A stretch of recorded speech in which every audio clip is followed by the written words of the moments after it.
Picture this: a dazzling gala, crystal chandeliers casting a golden glow, the elite of Virginia sipping champagne and trading power plays. Now imagine realizing in one heart-stopping moment that your own family is trying to kill you. That was the nightmare of Major Eleanor Juniper Caldwell, a 33-year-old Army officer, her chest heavy with medals earned through grit and sacrifice. In the grand Richmond estate of the Caldwell family, the air was thick with wealth and veiled malice. Eleanor raised her champagne flute, her father, retired General Everett Caldwell, watching her with eyes like cold steel. Her mother, Marianne, wove through the crowd, her smile sharp as a dagger, while her brother, Lieutenant Bryce Caldwell, soaked up their adoration. Then, a bitter, metallic taste hit her tongue. Poison. Her, West Point honed, instincts screamed danger. This wasn't a toast to her latest Pentagon commendation. It was a death sentence, a plot to erase her for a $40 million trust fund to cover Bryce's reckless London failures. As the room tilted, Eleanor's resolve hardened. She was a soldier, and she would fight to live. If that betrayal hit you hard, smash that like button, drop a comment about a time you faced a shocking truth, and share this story with someone who needs to hear it. Subscribe for more stories of resilience that light up the darkness. The Caldwell Estates ballroom was a stage for power, its walls lined with portraits of military triumphs, each guest a player in Richmond's high-stakes game. Eleanor sat tall, her dress uniform crisp, her legion of merit gleaming, yet she felt like a ghost at her own family's table. General Everett, a towering figure whose name opened doors in Washington, barely acknowledged her, his gaze fixed on Bryce, the golden son whose failures were always someone else's fault. Marianne, the orchestrator of this gilded charade, turned to a senator with a practiced smile. "Eleanor's just been commended again," she said, her voice honeyed but hollow. "But Bryce, he's our future." The words cut deep, dismissing Eleanor's decade of service as if it were nothing, her achievements mere shadows next to Bryce's unearned spotlight. As the evening wore on, Marianne's tone shifted, her eyes glinting with something cruel. "Eleanor, dear, you're so driven," she said, the word a veiled insult. "Men prefer women with softer edges." Everett, silent until now, leaned forward, his voice a low growl. "A legacy needs warmth, not a blade." The condemnation was clear. Eleanor was a tool, not a daughter, and the wrong one for their dynasty. Then came the champagne, a rare Dom Perignon, its price a stark contrast to her major's salary. Marian handed her the flute with a silken murmur, "To our family's triumph, my love." Eleanor's instincts flared as she sipped, the metallic burn confirming her dread. Poison. Her eyes scanned the table, Everett's impassive stare, Marianne's flawless smile, Bryce's feigned indifference. They were a united front, calm and horrifyingly composed, as if her death was just another agenda item. Her throat seared, the poison spreading like wildfire. The ballroom blurred, chandeliers flickering, laughter fading to a distant hum. Eleanor's body wavered, but her mind, sharpened by years of tactical training, held firm. She caught Marianne's whisper to a guest. "It's done. The trust will secure Bryce's London debts." Everett's voice followed, clinical and cold. "She's a risk. This protects the family." The words stripped her bare, reducing her to a problem to be solved. As her strength faltered, Eleanor's hand brushed the table, toppling the flute. Golden champagne spilled across the pristine tablecloth, a stark warning against the white. Her body slumped, but her mind roared. They thought they'd silenced her, but they'd just ignited a war. Memories of betrayal flooded her as consciousness faded. At 15, Everett had claimed her award-winning AI logistics model, dismissing her with a smug, "Power takes Eleanor." At 27, Marianne had coerced her into funding Bryce's $15,000 legal fees after a bar fight, calling it family loyalty. Now, they'd crossed the ultimate line, poisoning her to funnel her trust fund into Bryce's failed $40 million London venture, a real estate collapse threatening their empire. As darkness closed in, Eleanor's final thought was a vow. If she survived, they would face a soldier they'd underestimated, one forged in their own crucible of ambition.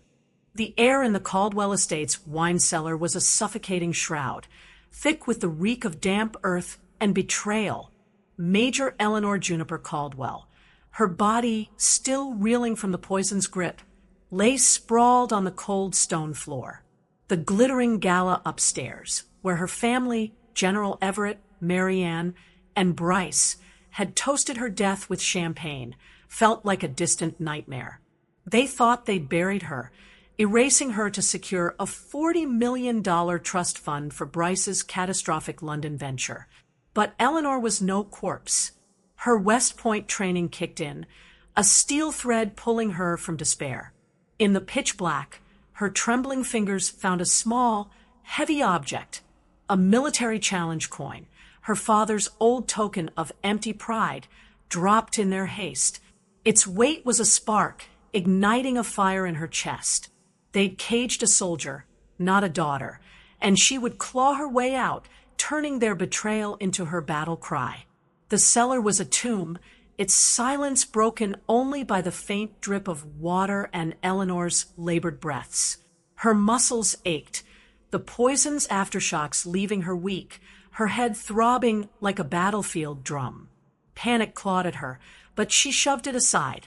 Fear was a luxury soldiers couldn't afford. Her mind snapped into a tactical checklist. No light, no weapons, no phone. Just her and the coin, its engraved eagle biting into her palm. She crawled, fingers scraping the rough stone, each movement a defiance of the death they'd planned. Memories of their cruelty surged, fueling her. At 16, Everett had stolen her award-winning satellite mapping algorithm. Smirking, ideas served the powerful Eleanor. At 26, Marianne had forced her to cover Bryce's $12,000 casino debt, calling it family sacrifice. Each betrayal was a stone in this prison, but their arrogance had left cracks. Her raw fingers traced the walls, searching for any weakness. Hours passed, or was it minutes, time blurring in the dark. Then, a faint draft led her to a rusted ventilation grate, barely wide enough for her frame. It was a lifeline, a whisper of escape. The challenge coin became her tool, its milled edge wedging into the screw's corroded heads. Each turn was agony, her fingers bleeding, her body screaming for rest. But surrender wasn't in her blood. Every twist was a vow, one for the stolen algorithm, one for the debt, one for the poison still burning her veins. The screws fought back, rusted tight, but Eleanor's will was harder. She worked in silence, her breaths shallow, her focus absolute. The grate groaned free, and she squeezed through, jagged metal tearing at her skin. The pain was nothing compared to the fire in her gut. Emerging into the cool Virginia night, Eleanor was reborn, not as the Caldwell heir, but as a ghost, filthy and fierce. The estate's manicured grounds stretched before her, a labyrinth of shadows hiding potential threats. Every rustle of leaves, every distant hum of a car, spiked her pulse. She slipped through the darkness, barefoot, the coin clutched tight, a talisman of her survival. Miles of walking led her to Norfolk, a gritty port city far from the Caldwell's polished world. In a pawn shop that smelled of despair, she traded her West Point class ring, engraved with duty, honor, country, for $200. The pawnbroker's eyes lingered, but Eleanor's gaze was steel. She took the cash, her anonymity a shield, and vanished into the city's underbelly. In a rundown motel, its neon sign flickering like a dying star, Eleanor collapsed onto a sagging bed. The room stank of mildew, a grim echo of the cellar. A can of cold beef stew was her first meal, its metallic tang a haunting reminder of the poison. The TV flickered, showing Marianne at a Richmond fundraiser, her voice dripping with crocodile tears. "We just want Eleanor home safe." The lie was a fresh wound, sharpening her resolve. They thought her dead, a problem solved. They were wrong. In the dim light, Eleanor gripped the coin, its edges grounding her. She wasn't their victim. She was their reckoning, a soldier plotting her next move. Norfolk's shadows were her cover, but she needed more than survival. She needed a plan to bring the Caldwells to their knees, and in the quiet, her mind began to map the war ahead. Eleanor Juniper Caldwell crouched in the shadows of a Norfolk motel, a fugitive in a world that believed her dead. The poison from her family's betrayal, General Everett, Marianne, and Bryce, still lingered in her veins, but the $40 million trust fund they'd tried to steal was a fading echo. She'd escaped their wine cellar tomb, clutching her father's challenge coin, a symbol of their hollow pride now fueling her fight. In a city of grit and grime, far from the Caldwell estate's polished lies, Eleanor sought refuge in the one place that felt safe, the Norfolk Public Library. Amid the quiet stacks, she stumbled upon a tattered book of American speeches, and there, in Theodore Roosevelt's words, she found a spark. The credit belongs to the man who strives valiantly, whose face is marred by dust and sweat and blood. The words weren't just ink. They were a mirror reflecting her struggle, her scars. In that moment, Eleanor shed the skin of the betrayed daughter and became the warrior in the arena, ready to reclaim her life with fire in her heart. The motel room, with its peeling wallpaper and flickering TV, was a cage of its own, the stale air pressing against Eleanor's chest. She traded her West Point ring for $200, enough for a thrift store jacket and a few cans of soup, but survival demanded more than scraps. The TV blared a news clip of Marianne at a Richmond gala, her voice thick with rehearsed grief. "Our Eleanor is lost to us." The hypocrisy was a knife, twisting deeper with every word. Eleanor's fingers tightened around the coin, its edges grounding her against the rage. She needed a plan, a weapon to turn their lies against them. But Norfolk streets offered no answers, only danger. Every passing car, every stranger's glance could be one of Everett's operatives, his web of influence stretching far beyond Virginia.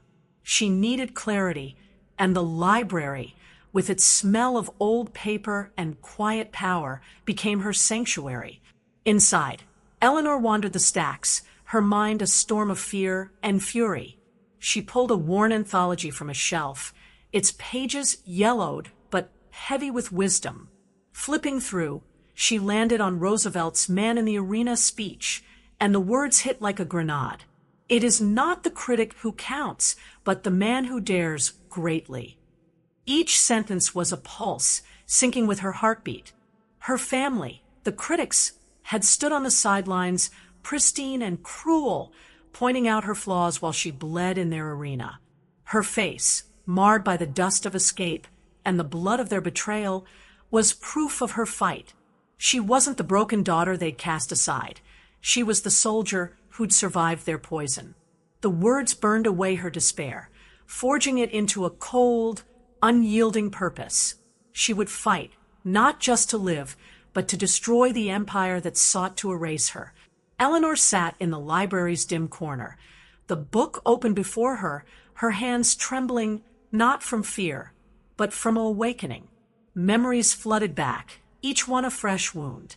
At 17, Everett had taken her award-winning encryption code, presenting it as his own at a defense conference, dismissing her protests with a cold, "You're not ready for the spotlight, Eleanor." At 29, Marianne had guilted her into covering Bryce's $20,000 legal fees after a drunk driving crash, calling it protecting the family name.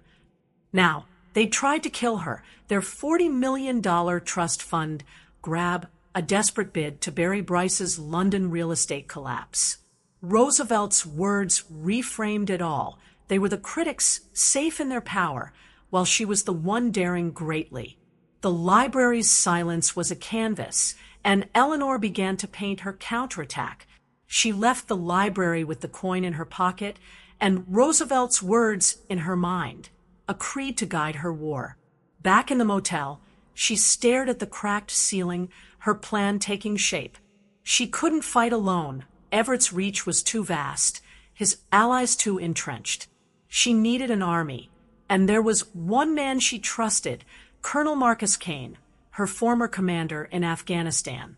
The risk was immense. His loyalty could be compromised by Everett's influence, but Roosevelt's words echoed.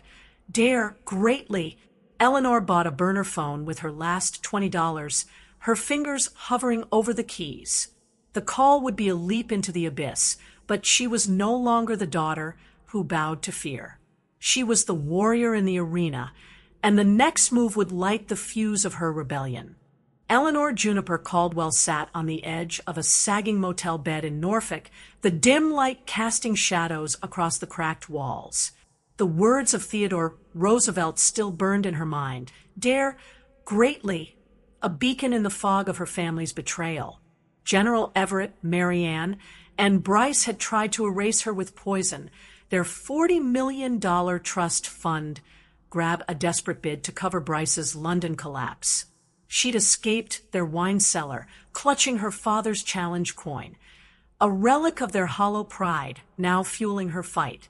But alone in this grimy city, with no money and no allies, Eleanor knew she couldn't win this war solo. Her only hope was a high-stakes gamble, contacting Colonel Marcus Kane, her former commander, a man whose loyalty had once been her anchor in Afghanistan's chaos. With a burner phone in her trembling hand, she typed a coded message, a desperate cry into the void, stronghold breached. As she hit send, her heart pounded, knowing this call could either save her or seal her fate. The motel's stale air pressed against her, the hum of the neon sign outside a constant reminder of her fugitive status. Eleanor's fingers gripped the phone, its cheap plastic a stark contrast to the encrypted devices she'd used at the Pentagon. Colonel Kane was a risk. Everett's influence ran deep, his web of favors ensnaring countless officers. What if Kane was one of them? The thought was a cold knot in her stomach, but Roosevelt's words echoed. To dare greatly was to risk everything. She couldn't make a voice call, not yet. Instead, she sent the two-word text, a code from their Afghan nights, signaling a soldier compromised, surrounded, in mortal danger. The silence that followed was suffocating, each second stretching into an eternity. Her mind raced with worst-case scenarios, Kane dismissing her as a ghost, reporting her to Everett's allies, or worse, ignoring her plea. The coin in her pocket felt heavier, a reminder of the honor she'd fought for, not the legacy her family had tried to steal. Then the phone buzzed, a sharp jolt on the worn bedspread. A call from Kane's number. Eleanor's breath caught, her training battling the fear clawing at her chest. She answered, and his voice, calm, steady, the same low baritone that had guided her through war zones, cut through the panic. Report your situation, Major. No hesitation, no doubt, just the unwavering trust of a commander who believed her. Relief flooded her, hot and overwhelming, as she delivered her report with clipped precision. Assassination attempt, Colonel. Domestic enemy. My family. She detailed the poisoned champagne, the $40 million trust, the overheard plan to fund Bryce's London debts. Kane listened, his silence not cold like Everett's, but focused, absorbing every word like critical intelligence. When she finished, her throat raw. He didn't question her sanity. Instead, he sighed, heavy with grim certainty. I saw at once, Eleanor, he said, your father tore down a young captain for daring to challenge Bryce's sloppy strategy. The kid's career was over. They protect Bryce at all costs. His words were a revelation, validating the pain she'd buried for years. Everett's resentment, Marianne's dismissal, Bryce's smug entitlement. It wasn't her imagination. Kane's voice shifted to operational mode. Activate sanctuary protocol. Go dark. Stay put. I'll handle the rest." The orders were a lifeline, pulling her from the abyss of isolation. Then came 4 words that shattered her defenses. "You are not alone, Eleanor." Tears she'd held back in the cellar, in the motel, streamed down her face, not tears of weakness, but of profound relief. For the first time in her 33 years, she felt seen, her struggle acknowledged by someone who valued her honor. Kane wasn't just an ally. He was the family she'd never had, forged in loyalty, not blood. The call ended, but the weight of solitude lifted. Eleanor clutched the coin, its edges biting into her palm, grounding her in this new truth. She had an army now, and the war was just beginning. In the motel's dim light, Eleanor began to plan, her mind sharper than ever. Kane's sanctuary protocol meant extraction, a safe house, a team. But the danger was far from over. Everett's reach could still find her. She moved to the window, peering through the grimy blinds at Norfolk's restless streets. Every shadow could be a threat, every car a hunter. But Roosevelt's words and Kane's promise were her armor. She wasn't the daughter they'd tried to break. She was a soldier, and her next move would turn their betrayal into their undoing. Eleanor Juniper Caldwell stood in a stark Arlington office, the hum of encrypted monitors filling the air like a battlefield's pulse. Colonel Marcus Kane's sanctuary protocol had whisked her from Norfolk shadows to this clandestine war room, a fortress of truth against her family's lies. General Everett, Marianne, and Bryce had tried to erase her with poison. Their $40 million trust fund grabbed a desperate bid to cover Bryce's London collapse. Theodore Roosevelt's words, "Dare greatly," had ignited her resolve, and Kane's promise, "You are not alone," had given her an army. Now, alongside Lauren Pierce, a former JAG prosecutor with a razor-sharp mind, Eleanor dove into a digital labyrinth of evidence. A hard drive from Victor Hayes, a disgraced ex-CFO of Caldwell Enterprises, held the key. A web of shell companies, laundered funds, and bribes tied to Bryce's failures. As Eleanor mapped the corruption, her military precision turned chaos into clarity, forging a weapon to dismantle the Caldwell empire. The office was a tactical hub, its bare walls lined with white bards scrawled with timelines and account numbers. Lauren, in her late 40s, exuded a no-nonsense intensity, her severe bob-framing eyes that missed nothing. "They think you're gone," she said, her voice a low hum of confidence. "That's our edge." Eleanor nodded, her fingers tracing the challenge coin in her pocket, its weight a reminder of her escape from the wine cellar. Victor Hayes, broken by Everett's retaliation, had handed over the drive in a Pennsylvania farmhouse, his haunted eyes mirroring Eleanor's pain. "They destroyed my life," he'd whispered, revealing how Everett had framed him for embezzlement after he uncovered Bryce's gambling debts.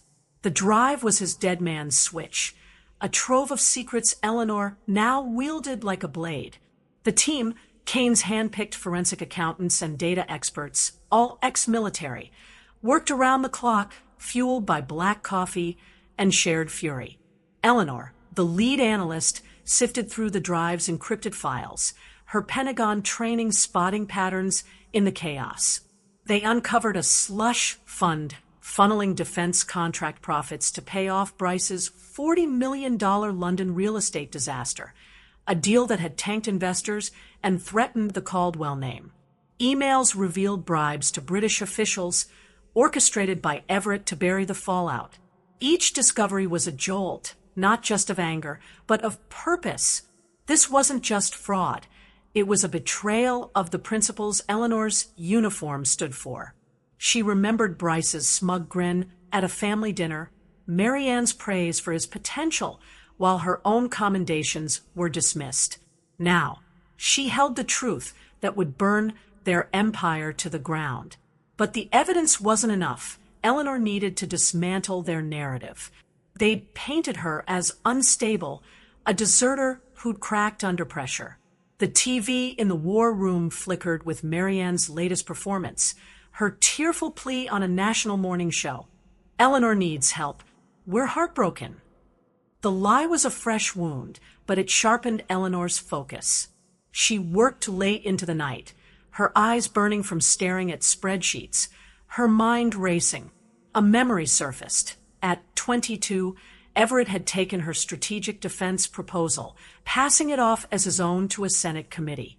"You're not the face of this family," he'd said. Now, she'd make sure the world saw their true faces. The war room buzzed with urgency, each new file a piece of the puzzle. They traced funds through offshore accounts, linked encrypted calls to Everett's orders, and uncovered a paper trail of Marianne's complicity. Lauren's voice cut through the hum. "We're not just suing for your trust, Eleanor. We're going for conspiracy, fraud, and international corruption." The plan was ruthless. Attack their money, their power, their name. Eleanor's heart pounded, not with fear, but with the thrill of the hunt. She wasn't alone anymore. She had Lauren's legal precision, Kane's loyalty, and Victor's evidence. But the war was escalating, and Everett's reach was vast. A single misstep could end her. As she stared at the monitors, the coin in her pocket felt like a grenade, ready to detonate. The next move would take her back to the Pentagon's shadows, where one ally could tip the scales or betray her to her doom. The Arlington War Room hummed with the low buzz of monitors, a nerve center where Eleanor Juniper Caldwell was piecing together the downfall of her family's empire. General Everett, Marianne, and Bryce had tried to erase her with poison. Their $40 million trust fund grab a desperate bid to bury Bryce's London real estate collapse. Armed with Victor Hayes's hard drive, exposing their web of fraud, and fueled by Theodore Roosevelt's call to dare greatly, Eleanor had found an army in Colonel Marcus Kane and Lauren Pierce.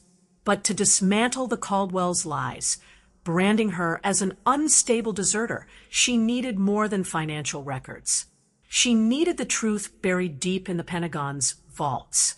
Risking everything, Eleanor reached out to Corporal Tessa Hargrove, a young records specialist she'd mentored, whose moral compass never wavered. Through a secure channel, Eleanor sent a coded request, betting her life on Tessa's loyalty. The files Tessa unearthed would be a bombshell, arming Eleanor with the power to shatter her family's facade, or exposing her to their deadly reach. The war room's stark walls, lined with whiteboards of timelines and account numbers, felt like a bunker under siege. Eleanor's fingers traced the challenge coin in her pocket, its weight a reminder of her escape from the Caldwell estate's wine cellar. Lauren Pierce's voice cut through the tension. "We've got their money trail, but their narrative, your breakdown, is still winning." The TV replayed Marianne's tearful interview, painting Eleanor as a jealous, unhinged officer.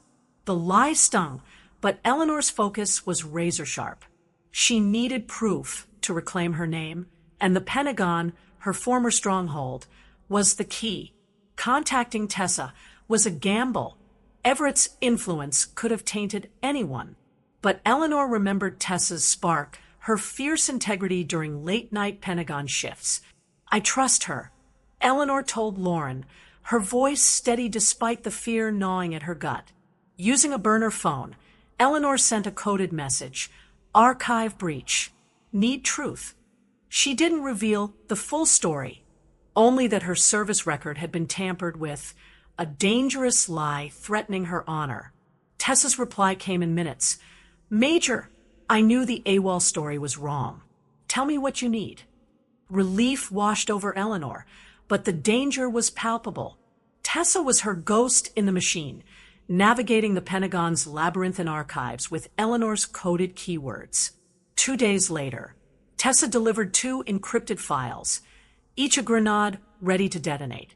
The first was the original Caldwell Trust Charter, naming Eleanor as the sole beneficiary, with a clause barring any changes without her consent. The $40 million grab was illegal, a direct violation of law. The second file was a buried investigation into Bryce's last deployment, a reckless order during a live-fire exercise that nearly killed his platoon. The report recommended a court-martial, but Everett had quashed it, using his clout to protect his son. The final blow was in the investigation's attachments, a commendation for Bryce, fast-tracked weeks after his blunder, awarding him a Bronze Star for the same operation. Eleanor's stomach churned.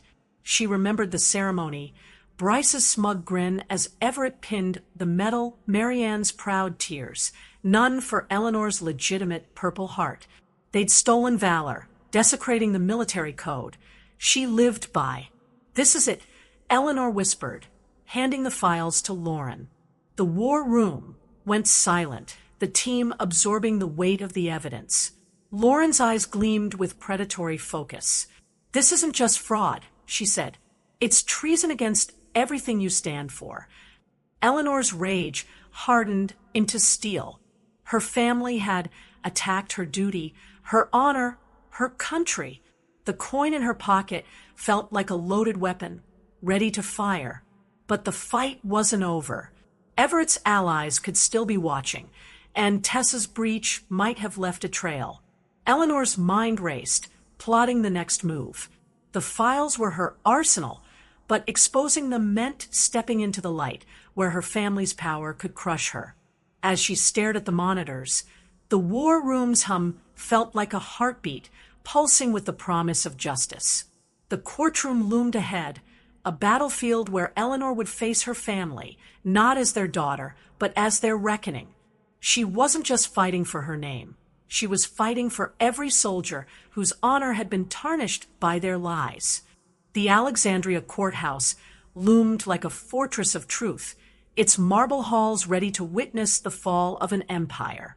Major Eleanor Juniper Caldwell stood poised, her army dress uniform crisp, medals gleaming with the weight of her hard-earned honor. General Everett, Marianne, and Bryce had tried to erase her with poison. Their $40 million trust fund grabbed a desperate cover for Bryce's London collapse. Armed with Victor Hayes's hard drive and Tessa Hargrove's Pentagon files, exposing illegal trust tampering and Bryce's fraudulent Bronze Star, Eleanor, with Colonel Marcus Kane and Lauren Pierce, had built an arsenal of truth. Theodore Roosevelt's call to dare greatly pulsed in her veins as she prepared to face her family in court. The Caldwells arrived, a picture of untouchable power, expecting to bury her as an unstable deserter.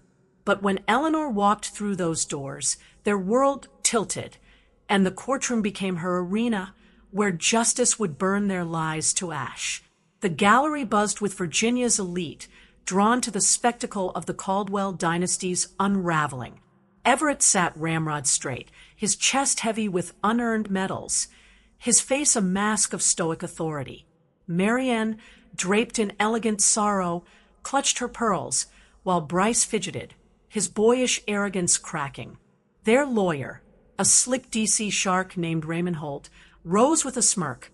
"Your Honor," he drawled, "this is a baseless claim from a troubled officer, driven by jealousy of her brother's success. We move to dismiss." The words were meant to bury Eleanor, painting her as the deranged deserter they'd sold to the world. But Lauren Pierce, her eyes sharp as a blade, stood ready, and Eleanor felt the challenge coin in her pocket, a talisman of her survival. The heavy courtroom doors swung open, and a hush fell. Eleanor strode down the aisle, her uniform a silent rebuke to their lies, her legion of merit, Purple Heart, and Bronze Star shining like beacons. Gasps rippled through the room. Everett's face drained of color, Marianne's hand froze on her pearls, and Bryce's eyes widened in panic. Holt's smugness faltered, his script crumbling. Eleanor took her seat beside Lauren, her gaze steady, her heart a furnace of resolve. Lauren rose, her voice clear and lethal. "Counsel claims Major Caldwell is unstable, AWOL from her post. We have declassified Pentagon logs, authenticated today, proving she was leading a secure briefing at the time of her alleged breakdown." An officer from the Inspector General's office presented the file, and the judge, a woman with steel-gray eyes, reviewed it with a frown that chilled the room. Lauren wasn't done. "We call Victor Hayes to the stand," she announced. Everett lurched forward, his composure shattering. "Objection," he barked, but the judge's icy stare silenced him. "On what grounds, General?" He sank back, ashen. Victor, no longer the broken man from Pennsylvania, testified with quiet dignity, detailing the slush fund, Bryce's gambling debts, and the $40 million London bribes. Lauren turned on the courtroom monitors, unleashing a digital onslaught. Emails, bank records, encrypted calls, all from Hayes's drive, proving the Caldwell's conspiracy. Then came the final blow. Tessa's files, the trust charter naming Eleanor sole beneficiary, and the buried investigation exposing Bryce's negligence and fraudulent Bronze Star. The courtroom was deathly silent, the air thick with the weight of truth. The judge removed her glasses, her gaze piercing the Caldwells. "The evidence suggests a pattern of criminal activity far beyond this civil hearing," she declared, her voice ringing like a gavel. "This court orders a full investigation by the FBI and Army CID into General Everett, Marianne, and Lieutenant Bryce Caldwell." The gavel fell, a gunshot signaling the end of their empire. Everett's face was a frozen mask, Marianne's facade crumbled, and Bryce looked like a child caught in a storm. Eleanor didn't flinch. She stood tall, the warrior who dared greatly, her honor restored in a blaze of justice. The courtroom cleared, but the war wasn't over. The Caldwell's fall was just beginning, and Eleanor knew the world was watching, waiting for the next chapter of her fight. The dust of the courtroom battle settled, but Eleanor Juniper Caldwell stood on the edge of a new frontier, her heart a mix of triumph and uncharted emptiness. The Caldwell Empire, General Everett, Marianne, and Bryce, had crumbled under the weight of their own lies, exposed by Victor Hayes's hard drive and Tessa Hargrove's Pentagon files. Their $40 million trust fund grab and Bryce's fraudulent Bronze Star were now public scars, their legacy reduced to ash in an Alexandria courthouse. Theodore Roosevelt's dare greatly had carried Eleanor through poison, betrayal, and a war against her own blood. With Colonel Marcus Kane's sanctuary protocol, she'd been whisked to a safe house in rural Maryland, a quiet haven where she could breathe. Now, choosing freedom over the Army, Eleanor retreated to a Wyoming cabin near Yellowstone, seeking not just survival, but a life reborn. With a loyal dog by her side, she began to unlearn the soldier's vigilance, forging a legacy of peace from the ruins of her past. The Maryland safe house, nestled in dense woods, had been a cocoon of silence after Norfolk's chaos. Eleanor's discharge papers, handled by Kane, sat heavy in her hands, a severance from the life she'd known. The Caldwell's fall was swift. Bryce, stripped of his Bronze Star, faced a court-martial and years in Fort Leavenworth. Everett, felled by a stroke, was a hollow shell in a hospital, his power gone. Marianne, under house arrest, watched their estate be seized. Eleanor visited each, not as a daughter, but as a soldier closing a mission. She left Everett's West Point ring on his bedside table, a final goodbye to his empty legacy. At Leavenworth, Bryce wept through plexiglass, begging forgiveness. "You're not sorry you did it," Eleanor said, her voice cold. "You're sorry you got caught." Marianne screams at the estate. "You ruined us," met Eleanor's calm reply. "I'm the consequence you made." Wyoming's wild expanse was her new beginning. The cabin, bought with a sliver of her recovered trust, sat under Yellowstone's towering pines, the air sharp with freedom. Eleanor, no longer Major Caldwell, adopted a grizzled Malamute, Boone, from a local shelter. His steady limp and wise eyes mirrored her own scars, a survivor's bond. Together, they wandered trails, the wind carrying away the weight of her past. She learned to read novels for joy, not strategy, to watch sunsets paint the sky without scanning for threats. The coin, once her lifeline in the cellar, now rested on her windowsill, catching the golden light. One crisp morning, a package arrived from Kane. Her Legion of Merit, lost in the chaos, with a note, Your honor was always yours. The words were a quiet absolution, affirming her victory, not over her family, but for herself. The cabin's silence was a bomb, but the emptiness lingered. Who was she without the fight? The question haunted her, but Boone's presence grounded her. They hiked to a cliff overlooking Yellowstone's geysers, the steam rising like ghosts of her old life. Eleanor wasn't the daughter they'd tried to erase, nor the soldier defined by their war. She was Eleanor, carving a legacy in quiet moments, the crunch of snow underfoot, Boone's soft snores, the peace of a life unburdened. Her past was ash, but from it grew something new, a life of her own making, rooted in resilience and serenity.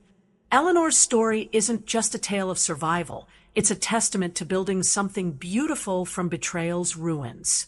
In her Wyoming cabin, with Boone by her side, she found what her family could never give: peace. The mountains taught her that legacy isn't inherited. It's forged in the quiet choices, the courage to keep going. Your arena might be a toxic job, a broken bond, or a silent struggle, but Eleanor's journey shows you can rise from the ashes. Her honor, her strength, her quiet victory. They're a beacon for anyone daring greatly. If this story moved you, hit that like button, share it with someone who needs hope, and drop a comment about your own arena. Subscribe for more stories of resilience. They're lights in the darkness, and we're all in this together.